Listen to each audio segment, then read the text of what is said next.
석가모니는 설파했습니다. 그리고 제자들에게 자신이 죽으면 자신의 시신을 불에 태워서 없애버리라는 유언을 남겼습니다. 석가모니는 인생은 무아라는 것을 자신의 죽음을 통해서도 자신의 시신을 통해서도 제자들의 심령에 새겨주고 싶었던 것입니다. 자기의 시신을 태워서 재로 만들므로써 봐라, 아무것도 없지. 이것을 가르쳐주고 싶었던 것입니다. 그런데 정작 석가모니가 열반에 든 후에 제자들이 석가모니의 유언에 따라서 석가모니의 시신을 화장한 뒤에 무엇을 했는지 아십니까? 젓가락을 들고 재를 뒤지면서 사리를 찾았습니다. 스승은 자신의 죽음으로도 자신의 시신으로도 얘들아, 인생은 무야.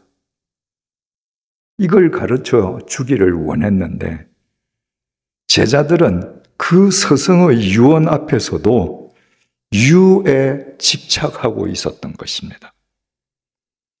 그 이후로 2500년이 지난 오늘날까지 중이 죽으면 사리를 수습하는 전통은 사라지지 않았습니다.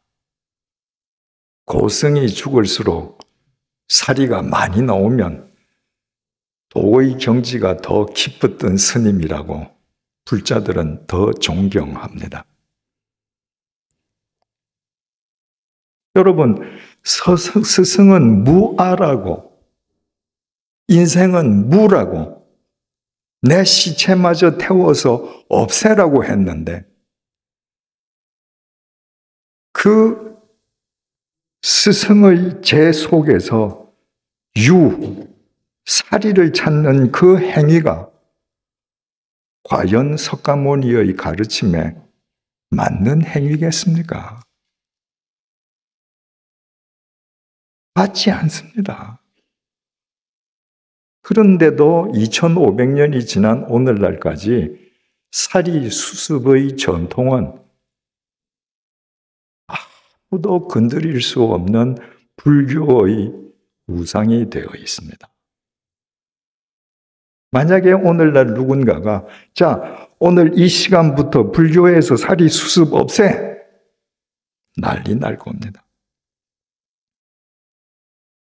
무아를 가리킨 석가모니의 제자라고 하면서 죽은 시신 속에서도 유를 찾아 헤매는 그 제자들이 과연 석가모니의 참 제자가 될 수 있겠습니까? 인도에서 뭄바이에 있는 시바 신전 제2에 참석해 본 적이 있습니다. 제단 앞 밑바닥에 남자 생식기와 흡사한 모양의 검고 길고 큰 돌이 하나 박혀 있었습니다. 남자 생식기를 신성하게 숭배하는 힌두 교인들이 그 돌에 이마를 조아리고 경건하게 숭배를 했습니다. 그리고 가져온 제물인 우유와 물을 그 돌 위에다가 부었습니다. 자기가 우유와 물을 붓고 그 흘러내리는 우유나 물을 핥아서 자기 머리에서부터 발끝까지 정성스럽게 발랐습니다. 그걸로서 자기는 정결해진 겁니다. 힌두 사원은 전부 사람들이 신을 벗고 들어가야 합니다. 거기에서 그 돌멩이에게 그 예를 다해서 경배 예식을 행하던 힌두 교인들 다 맨발로 들어왔죠. 그런데 그분들이 그 돌멩이에 부은 우유, 물, 자기네들 몸에 바른 우유들이 바닥에 떨어져서 그분들이 맨발로 짚고 가니까 밑바닥은 전부 다 먹물처럼 더러워져 있습니다. 그분들은 정결여식을 행했다고 기분 좋게 나가는데 그분들의 발바닥은 들어올 때보다 더 더러워졌습니다. 저도 물론 신을 벗고 들어갔습니다. 어떤 형태의 제의를 행하는지 알지 못했기 때문에 구두만 벗고 양말을 벗지 않았습니다. 그 탓에 양말에 그 시커먼 우유 물이 다 젖었습니다. 밤에 호텔에 들어가서까지 그 역한 냄새가 사라지지 않았습니다. 비신우 신전에 들어갔을 때도 마찬가지였습니다. 제의의 모양만 달랐을 뿐 본질은 똑같았습니다. 힌두교에는 인류 최고의 서사시라고 일컬어지는 베다경이 있습니다. 그런데 제가 갔던 그 어느 신전에도 베다경을 낭독하거나 강독하지 않았습니다. 오직 있다면 전통이란 이름의 우상 숭배만 있었습니다. 여러분, 성경에도 이런 예가 있습니다.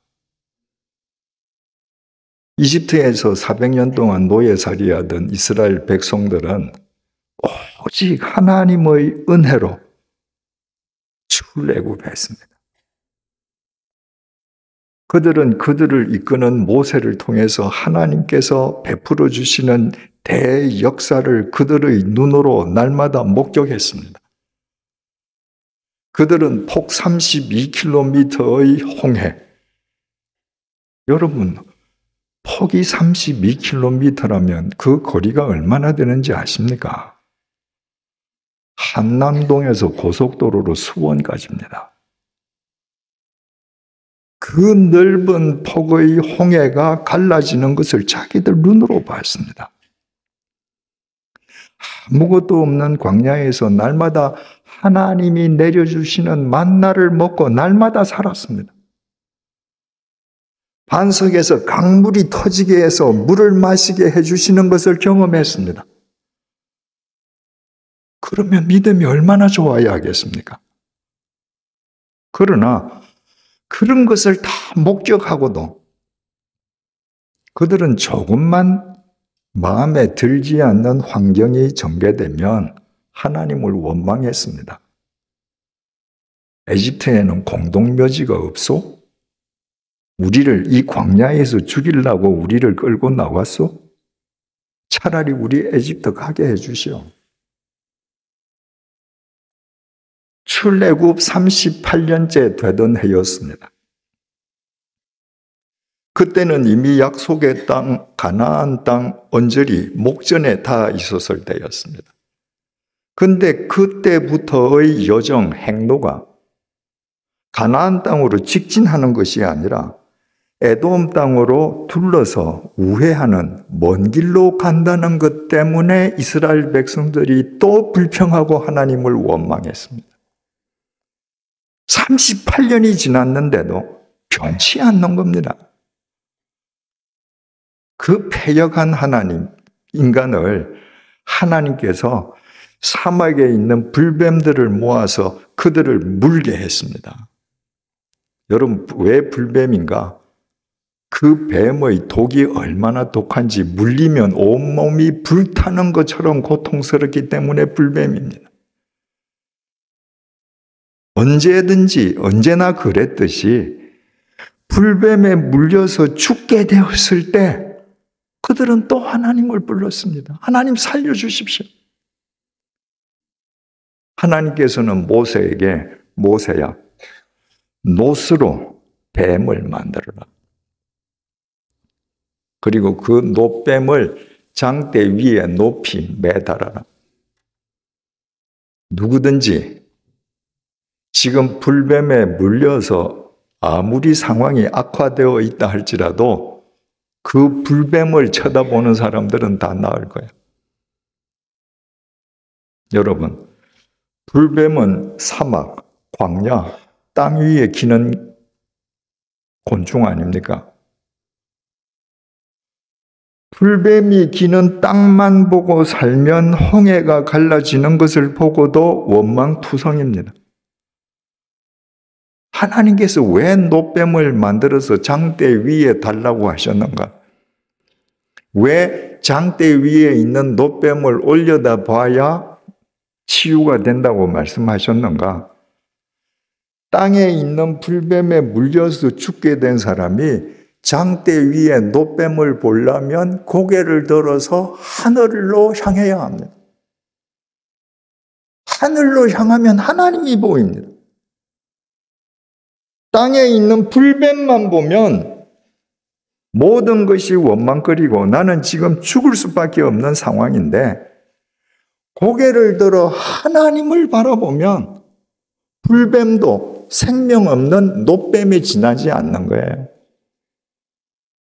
그 믿음을 회복한 사람은 다 살았습니다. 이를테면 하나님께서는 땅만 보고 살아가는 그 패역한 이스라엘 백성들의 영안을 열어주시기 위해서 일회용 도구로 사용하신 것이 노뱀이었던 것입니다. 그건 단 일회성, 유효성으로 끝난 겁니다. 그런데 이스라엘 백성들이요, 그걸 안 버렸습니다. 그걸 들고 가나안 땅으로 들어갔습니다. 자기네들이 고개를 들어서 그걸 봤을 때 불뱀에 물렸던 독이 다 해독됐거든요. 그 노뱀 자체가 신성한 성물이 됐습니다.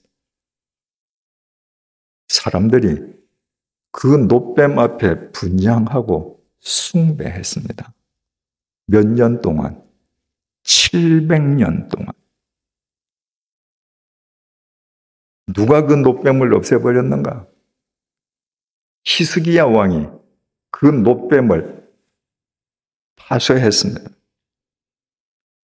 그리고 그 깨어진 노 조각을 이스라엘 백성들에게 보여주면서 자, 똑바로 봐. 이건 느후사단이야. 이건 노 조각에 불과한 거야. 그리고 버렸습니다. 여러분, 700년 동안에 이스라엘을 거쳐간 제사장이 얼마나 많았겠습니까? 율법사들이 얼마나 많았겠습니까? 서기관들이 얼마나 많았겠습니까? 그런데 그 생명 없는 무생물 노뱀을 700년 동안 경배하는 것을 아무도 제지하지 않았습니다. 왜? 그것이 전통이라는 이름의 우상으로 아무도 건드릴 수 없는 권위를 갖고 있었기 때문입니다. 오늘 본문이 전통이라는 이름의 우상에 한번 권위를 바라기 시작하면 얼마나 막강한 권위를 인간에게 발휘하는지를 우리에게 잘 보여주고 있습니다. 사무엘상 도입부에 등장하는 대제사장 엘리는 늙고 무능한 사람이었습니다. 그래서 그의 두 아들 홈니와 비느하스가 아버지의 이름을 빙자해서 온갖 불의한 짓을 다 했습니다. 마침 이스라엘의 숙적이었던 블레셋이 이스라엘을 침공했습니다. 이스라엘도 군대를 모아서 블레셋과 전쟁터에서 만나서 전투를 벌였습니다. 첫날 전투에서 이스라엘 군이 4,000명이 목숨을 잃었습니다. 부상당한 사람은 헤아릴 수조차 없었습니다. 여러분, 하루 전투에서 4,000명이 죽었다. 참패죠. 내일 또 전투가 벌어질 텐데 이긴다는 보장이 없거든요. 또 참패하겠거든요. 그래서 이스라엘 지도자들이 실로라는 곳에 있는 성소 안에 안치되어 있는 법궤를 들고 오게 했습니다. 법궤는 여러분들이 잘 아시는 것처럼 하나님께서 모세에게 내려주신 십계명 두 돌판을 넣어둔 언약궤, 정거궤입니다. 이스라엘 사람들에게 있어서 그 법궤는 그 자체가 하나님의 상징이었습니다. 그런데 지금 전투에서 지니까 이스라엘 지도자들이 그 법궤 가져오라는 거예요. 하나님을 경외해서가 아니라 그 법궤를 부적으로 여긴 거예요. 저 부적만 우리 곁에 있으면 내일은 전세를 만회해서 반드시 이길 거야. 블레셋이 침공해서 전투가 벌어질 때 대제사장 엘리 제사장의 아들 홈니와 비느하스는 전투에 참여하지 않았습니다. 왜? 이길지 질지 모르거든요. 무섭거든요. 근데 전쟁터에서 연락이 온 겁니다. 실로에 있는 법궤를 가져오라고요. 아, 법궤. 법궤만 있으면 이스라엘이 백전백승할 수 있지. 그렇게 생각한 홈니와 비느하스가 자기네들이 법궤를 이송하는 책임자가 되어서 전쟁터로 나갔습니다. 이기는 영광은 자기네들이 받겠다는 거예요. 홈니와 비느하스가 법궤를 지금 이송해서 전쟁터로 가니까 온 이스라엘 군사들이 지축이 흔들릴 정도로 함성을 질렀습니다. 이제 이겼다는 거예요. 여러분, 하나님께서 당신의 언약궤를 한낱 부적으로 여기는 그 패역한 인간들을 가만히 두시겠습니까? 이스라엘 백성들이 승리를 장담했던 그 다음날 전투에서 3만 명이 죽었습니다. 그 전날보다 더 큰 완패였습니다. 더 중요한 사실은요, 그 전투에서 하나님의 법궤를 탈취당한 겁니다. 그 와중에 승리를 장담하고 법궤를 메고 전쟁터로 나갔던 엘리 제사장 두 아들 홈니와 비느하스도 죽었습니다. 이스라엘 역사상 하나님의 법궤를 적군에게 탈취당한 최초의 수모였습니다. 그것이 얼마나 충격적인 일이었는지 전령으로부터 그 소식을 전해들은 엘리 대제사장은 충격으로 뒤로 넘어져서 목이 부러져서 즉사했습니다.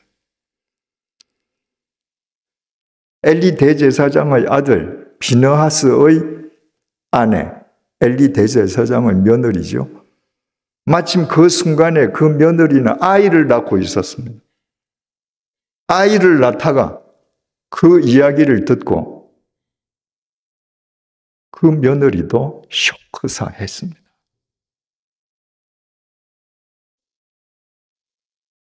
대성을 거두고 블레셋 군이 역사상 전례 없는 법궤라는 전리품을 얻고 되돌아갔습니다.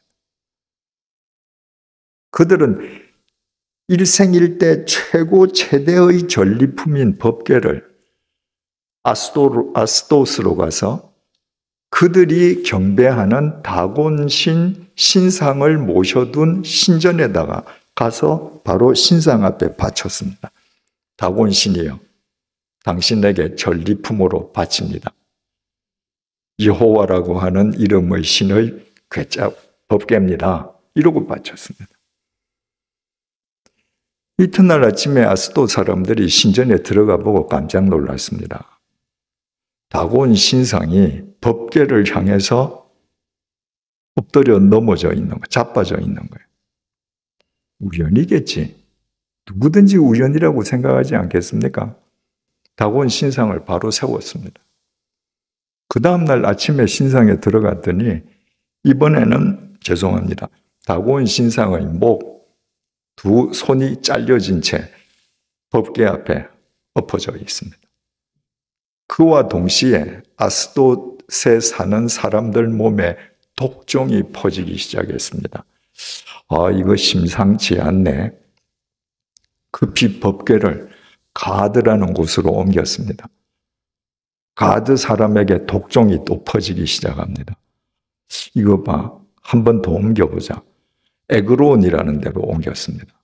이번에는 에그론 사람들에게 또 독종이 퍼집니다. 블레셋 지도자들이 모여서 회의를 합니다. 야, 이거 정말 여호와라는 신이 살아서 지금 이런 일을 하나? 그렇다면 이거 우리 법궤를 돌려줘야 되지 않나? 안 그러고는 계속 이 재앙이 계속되지 않겠어? 그러나 우리가 얻은 이 일생일대 최대의 전리품을 그냥 돌려줄 수는 없잖아. 이게 정말 여호와 신이라는 분이 하는 일이라는 것을 우리가 누구도 의심할 수 없이 확인할 수 있는 방법으로 보내자. 그래서 그들이 고안해낸 방법이 새 수레를 만드는 겁니다. 여러분, 3000년 전 수레를 만드는 기술은 지금과 다릅니다. 수레에 베어링이 들어가지 않습니다. 윤활유를 치지 않습니다. 그 나무로 수레를 만드는 거니까 새 수레는 길이 날 때까지 끄는데 훨씬 많은 힘이 듭니다. 수레를 많이 끌어본 짐승도 새 수레는 끌기 싫어하는 거예요. 새 수레를 만들고 그 다음에 한 번도 멍에 매어 보지 않은 젖나는 암소. 지금 새끼가 있어요. 여러분, 짐승들의 새끼 보호 이 모성 본능은 무섭지 않습니까? 근데 지금 새끼를 갓 태어나게 해서 젖이 줄줄줄 흐르는 암소를 데려다가 한 번도 멍에를 메어보지 않았는데 멍에를 매게 하자. 한 마리가 아니라 두 마리. 두 마리 다 젖이 흐르는 암소 두 마리. 그래서 그 수레에다가 이 법궤를 실어서 이스라엘 지경인 베스메스로 한번 보내보자. 상식적으로는 안 가야 하는 겁니다. 한 번도 멍에를 메어보지 않은 숫소도 처음 멍에를 메고 그 힘든 새수레를 끈다는 건 불가능한 일인데 암소가 새끼가 옆에서 우는데 그 소리를 듣고 한 번도 메어보지 않은 멍에를 메고 새수레를 끌고 간다? 좀 정신이 이상한 암소가 있어서 한 마리는 혹 그럴 수 있을는지 모르니까 두 마리로 하자. 두 마리가 다 그렇게 할 수는 없으니까. 인간의 상식으로는 절대 암소 두 마리가 못 갈 거야. 안 가면 지금까지 재앙은 우연이야. 우리가 이 법궤 그냥 갖고 있으면 돼. 근데 그런 상황에서 암소가 베세메스로 똑바로 수레를 끌고 가면 이건 하나님이 하시는 일이에요. 미련 없이 법궤를 보내야 돼. 그래서 새수레에 법궤를 싣고 멍에 매지 않은 암소 두 마리에게 멍에를 메어서 베세메스를 향하고 가게 했는데 이 암소 두 마리가 소리를 지르면서 울면서도 똑바로 걸어갔습니다. 그래서 베세메스로 법궤가 갔습니다. 블레셋 사람들은 이제 깨끗하게 포기했습니다. 이제 우리 법궤는 있자. 생각지도 않게 하나님의 법궤가 자기 마을로 들어온 베세메스 사람들은 정말 기뻐했죠. 유대인들에게 있어서 법궤는 그야말로 하나님의 상징 그대로 아닙니까? 누구든지 법궤를 열어보면 죽는 거예요. 그 사람들 다 알고 있는 겁니다. 유대인이니까. 근데 그 법궤를 열어서 그 모세가 받은 그 두 돌판 너무너무 보고 싶은 거예요. 그래서 그것을 열었다가 많은 사람이 죽었습니다. 베세메스 사람들이 대경 실색을 했습니다. 놀라서 야, 이거 우리 마을에 더 이상 두면 안 되겠다. 그래서 기럇 이아림이라는 마을로 법궤를 보냈습니다. 기럇 이아림 그 동네 사람들도 하나님의 법궤를 보고는 자기 동네 마을에 온 건 굉장히 기쁜 일인데 자기네들이 잘못해서 이 법궤 때문에 베세메스 사람들처럼 무슨 화를 당할지 모르겠거든요. 그래서 마을 한가운데 둔 게 아니라 기럇 여아림의 저 산 위에, 외딴 산 위에 있는 집 한 채, 아비나답이라는 사람의 집에 보내서 거기 법궤를 안치하게 했습니다. 아비나답은 나이가 많은 사람이었습니다. 그래서 자기의 아들 엘리아살에게 그 법궤를 지키게 했습니다. 그리고 70년이 흘렀습니다. 당시 인간의 수명이 40년이에요. 그 당시 70년은 지금 70년보다 훨씬 긴 세월입니다. 여러분, 70년 동안 하나님의 법궤가 아비나답 집에 있는 거예요. 그러면 그 집이 성소입니다. 하나님의 법궤를 아비나답 아들이 그 법궤를 지키는 거예요. 법궤에 관한 한 아비나답 집안의 가족들 외에 누구도 말할 수 없습니다. 법궤. 그러면 아비나답 사람들, 저 사람들이 하는 거야. 그 전통이라는 우상이 70년 동안 만들어져 갔습니다. 다윗이 왕이 되고 법궤가 아직까지도 아비나답이라는 사람의 집에 있다는 이야기를 듣고 자기가 있는 다윗 성에 하나님의 법궤를 모셔오고자 했습니다. 지금 오늘 본문이 그 상황을 우리에게 보여주는 겁니다. 사무엘하 6장 1절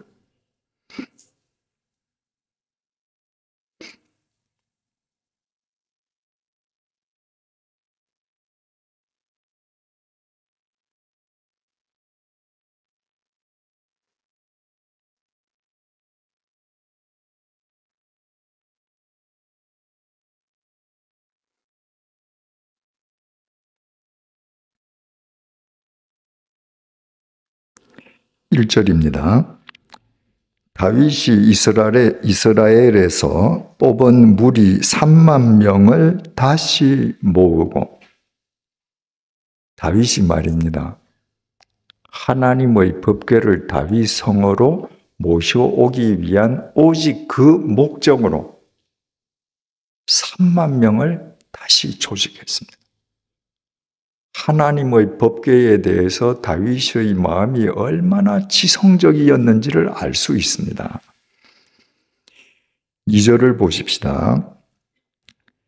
다윗이 일어나 자기와 함께 있는 모든 사람과 더불어 바알레 유다로 가서, 이 바알레 유다는 기럇 여아림의 옛 이름입니다. 그러니까 기럇 여아림과 같은 동네죠. 바로 아비나답의 집이 있는 그 기럇 여아림으로 가서 거기서 하나님의 궤를 메어 오려 하니, 다윗은 알고 있었던 겁니다. 하나님의 법궤는 사람이 반드시 메고 와야 한다는 것을 다윗은 알고 있었습니다. 그래서 다윗은 그 하나님의 법궤를 메어 오려고 했습니다. 민수기 4장 18절 말씀입니다. 진영을 떠날 때에 아론과 그의 아들들이 성소와 성소의 모든 기구 덮는 일을 마치거든 고핫 자손들이 와서 맬 것이니라. 그러나 성물은 만지지 말라. 그들이 죽으리라. 회막 물건 중에서 이것들은 고핫 자손이 맬 것이며. 그러니까 이 법궤를 매는 것과 관련해서 하나님께서 두 가지 명령을 내리셨는데, 법궤를 다 덮개를 덮고 나면 반드시 사람이 매는데 고핫 자손이 메어야 한다. 그리고 그 하나님의 법궤를 누구든지 임의로 만지면 그 사람은 죽는다. 하나님께서 이렇게 공지하셨습니다. 그렇게 다윗은 그걸 알고 법궤를 메어 오려 갔으니까 바울이 법궤를 모셔오려고 모은 3만 명 중에 반드시 고핫 자손이 있었겠죠. 법궤를 메어야 할 고핫 자손 따로 모았을 것이고, 또 거기에서 제사를 드릴 때에 필요한 제사장들, 무슨 율법사들 다 그렇게 해서 지금 3만 명을 모으고 간 겁니다. 2절 다시 볼게요. 다윗이 일어나 자기와 함께 있는 모든 사람과 더불어 바을레 유다로 가서 거기서 하나님의 궤를 메어 오려 하니, 그 궤는 그룹들 사이에 좌정하신 만군의 여호와의 이름으로 불리는 것이라. 그 궤는 그냥 나무 궤짝이 아니고 천사들 사이에 좌정하고 계시는 하나님의 이름으로 불리는 하나님의 법궤다. 그래서 메어 오려고 다 준비를 하고 갔습니다. 만반의 준비를 하고 갔습니다. 3절입니다. 그들이 하나님의 궤를 새 수레에 싣고 산에 있는 아비나답의 집에서 나오는데, 여기에 그들이는 뒤에 있는 지금 바로 연결되어 나오는 아비나답의 아들 우사와 아효, 이 두 사람이 3절 주어 그들입니다. 아비나답의 아들 우사와 아효가 그 새 수레를 모으니라. 그러니까 70년 전에 하나님의 법궤가 아비나답 집에 들어갔을 때 아비나답이 나이가 늙어서 자기 아들 엘리야살에게 법궤를 지키게 했습니다. 70년이 지났으니까 엘리야살도 죽었겠죠. 그러니까 이제는 엘리야살의 아들 아비나답의 손자 우사와 아효가 법궤를 책임지고 있는 거예요. 히브리 말로 아들을 가리키는 명사 베는 아들을 뜻하기도 하고 손자를 뜻하기도 합니다. 지금 다윗은 하나님의 법궤를 하나님의 명령에 따라서 메어 오기 위해서 3만 명이나 되는 사람을 데리고 만반의 준비를 하고 갔는데, 아비나답의 집에서 우사와 아효, 우사가 형이고 아효가 동생입니다. 그동안에 법궤를 지키고 있던 그 형제가 하나님의 법궤를 새 수레에 싣고 나오는 겁니다. 블레셋 사람들은 몰라서 새 수레에 실었고, 만약에 안다 할지라도 이게 정말 하나님이 내린 재앙인지를 확인하기 위해서 사람이 상상할 수 없는 방법을 취한 것이 새 수레에 싣고 가는 거 아니었습니까? 우사와 아효는 유대인입니다. 하나님의 법을 알고 있습니다. 근데 이들이 하나님의 궤를 자기들 딴에는 정성 들인다고 헌수레가 아니라 새 수레를 만들어서 그 새 수레 위에 하나님의 궤를 떡 싣고 집에서 나오는 거예요. 지금 그 자리에는 왕이 있습니다. 다윗 왕이.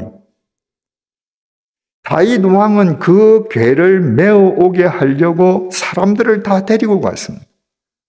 그런데 우사와 아효가 하나님의 법궤를 마치 물건짝처럼 수레에 실어서 소들이 몰고 나오게 하는 걸 보고는 전부 다 벙어리처럼 가만히 보고 있었습니다.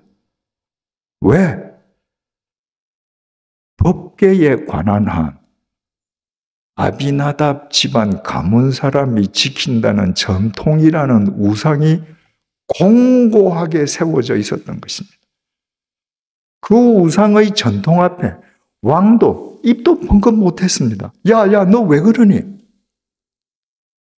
그 어깨에 메어야 돼.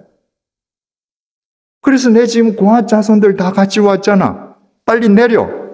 아무도 말 못했습니다. 당당하게 새수레에 싣고 나오는 그 위세에 압도당한 것입니다.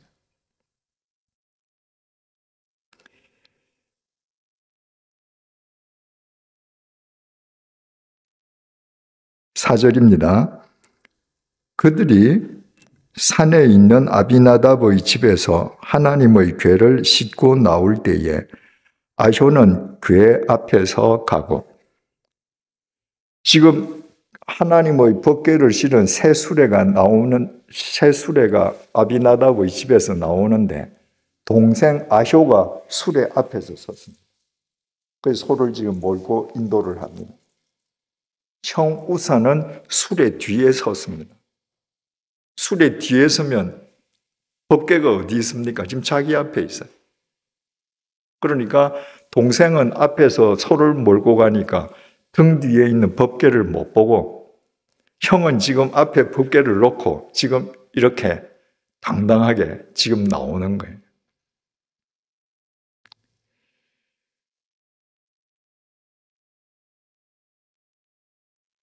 이 아이패드가 버그가 나서 한번 껐다가 다시 켜게 하겠습니다.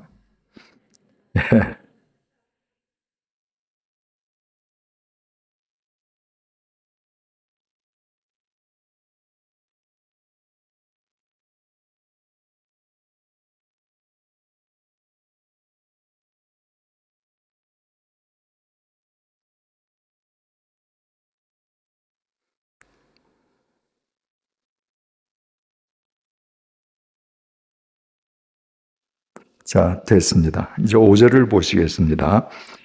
다윗과 이스라엘 온 족속은 잣나무로 만든 여러 가지 악기와 수금과 비파와 소고와 양금과 재금으로 여호와 앞에서 연주하더라. 참 기가 막힌 일 아닙니까? 우사와 아효가 그 전통이라는 우상의 권위를 갖고 메어야 될 법궤를 수레에 싣고 지금 나오는데, 왕은 아무 말도 못하고 좀 가만히 쳐다보다가 내가 모르는 사이에 법이 바뀌었냐? 그러다가 일단 하나님 법궤가 나오니까 야, 주악 울려라. 그래서 대동해서 따라갔던 악사들이 전부 다 연주를 했습니다. 여러분들 머릿속에 한번 이 장면을 그려보십시오. 법궤를 실은 수레가 중앙에 있고 3만 명이 앞에서 뒤에서 양옆에서 전부 다 이 수레를 옹립해서 지금 행진을 합니다. 그리고 악사들이 연주를 합니다. 스포트라이트를 받는 사람이 누구예요? 우사입니다. 아효는 앞에서 가고 우사는 바로 법궤, 바로 그 뒤를 따라가면서 그 스포트라이트 지금 자기가 다 받는 거예요. 그 행진의 주인공이 됐습니다. 6절입니다. 그들이 나곤의 타작마당에 이르러서는 소들이 뛰므로, 이 행렬이 나곤의 타작마당 앞으로 갔을 때 갑자기 소들이 뛰었습니다. 여러분, 소는 말처럼 뛰어오르는 짐승이 아닙니다. 근데 소가 수레를 끌고 가다가 뛰었습니다. 왜 그랬을까요? 거짓 선지자 발람에게 하나님께서 나귀를 통해서 경고하시듯이 이 짐승을 통해서 하나님께서 경고하시는 거죠. 우사, 너 그러면 안 돼. 다윗아, 너 뭐하냐? 이거 아니야. 그래서 소가 뛰었습니다. 여러분, 말은 본래 갤럽, 질주하는 짐승이기 때문에 뛰어도 높이 뜁니다.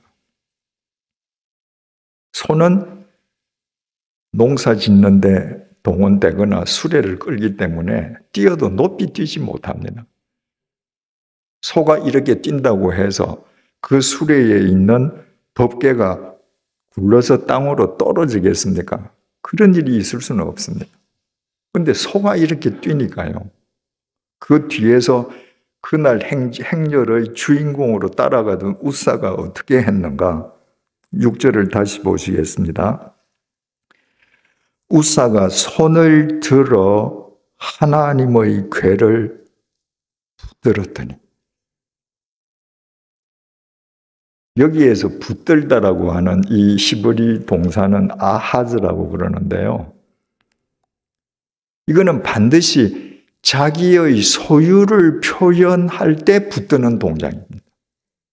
가령 예를 들어서 제가 어느 상점에 가서 물건들을 쭉 보면서 어떤 걸 내가 살까 하고 이리저리 한번 붙잡아 보는 거, 이건 아하즈가 아니에요. 그런데 거기에 진열된 물건들 중에 보니까 제 물건이 하나 있어요. 야, 이건 내 건데. 제가 잡았습니다. 당신들 이거 왜 여기 뒀어? 이게 아하즈예요. 내 거야, 이거. 소가 뛰니까요. 우사가 그냥 법궤를 잡은 게 아닙니다. 여러분, 손을 들었습니다. 그리고는 법궤를 잡았습니다. 이거 내 거야. 니네들 똑똑히 봐. 이건 내 거야. 주인이 되어 있었던 것입니다. 7절입니다. 여호와 하나님이 우사가 잘못함으로 말미암아 진노하사 그를 그곳에서 치시니 그가 거기 하나님의 궤 곁에서 죽으니라. 마치 자기가 그 법궤의 주인인 것처럼 손을 들어서 법궤를 내 거야 하고 붙잡는 순간에 하나님께서 죽여버리셨습니다. 여러분, 옛날 수레는요, 높이가 땅에서 한 60cm 정도 됩니다. 바퀴는 원이니까 더 올라가도 높이는 한 60cm 돼요. 법궤는요, 길이가 114cm, 넓이가 68.4cm, 높이가 68.4cm입니다. 그러니까 수레 높이 60cm, 법궤 높이 68.4cm. 그러면 뒤에서 우사가 따라갈 때 지금 내려다보는 이 법궤는 땅에서부터 높이가 128cm밖에 안 되는 거예요. 130cm도 안 되는 거예요. 그러니까 우사는 하나님의 궤를 위에서 내려다보면서 마치 자기 소유물인 것처럼 손을 들어서 내 거야 이랬습니다. 그 순간에 하나님께서 치시니까요, 궤 옆에서 죽었습니다. 그리고 어떻게 됐겠어요? 땅바닥으로 꼬꾸러지죠. 지는 궤 위에서 내 거야 그랬는데 하나님은 아니야. 궤 옆에서 절명해서 땅바닥으로 궤 밑으로 떨어지게 하셨습니다. 8절입니다. 여호와께서 우사를 치심으로 다윗이 분하여 그곳을 베레스 우사라 부르니 그 이름이 오늘까지 이르니라. 여러분, 그 광경을 보고 다윗이 분했습니다. 뭐가 분했을까요? 첫째는